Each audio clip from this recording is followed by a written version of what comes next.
ортаға шығып сөйлеу, ортаға өсиет айту, елді ынтымақтылыққа шақыру, осындай азаматтардың, осы жерде небір азаматтар отыр, сен тұр мен атайын деген.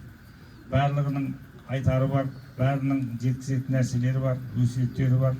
Сол сияқты осы жерде тағы бір-екі азаматтарды шығарсам, сосын үлкен жаңағы ас мәзіріне барып, сол жерде Құран оқып, аста болып қайтамыз ағайындар. Мына бүгінгі ниет қабыл болсын. Осы жерде Ермахан көке ортаға шығыңыз, сосын мына жерде жаңағы сайлау Асқар. Қайсыңыз шығасыздар? Шығыңыздар ортаға, біреуіңіз. Сәкен ғой, Сәкен шықсын. Сосын тағы кім шығам, мен сөйлеймін, менің айтарым бар, елге жеткізерім бар деген азаматтар болса, ортаға шықсаңыздар.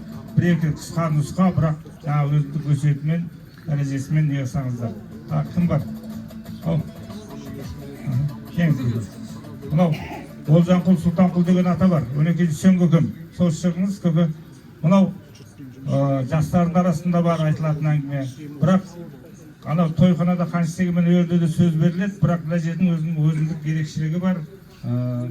Сол жаңағы тыңдау несі бар.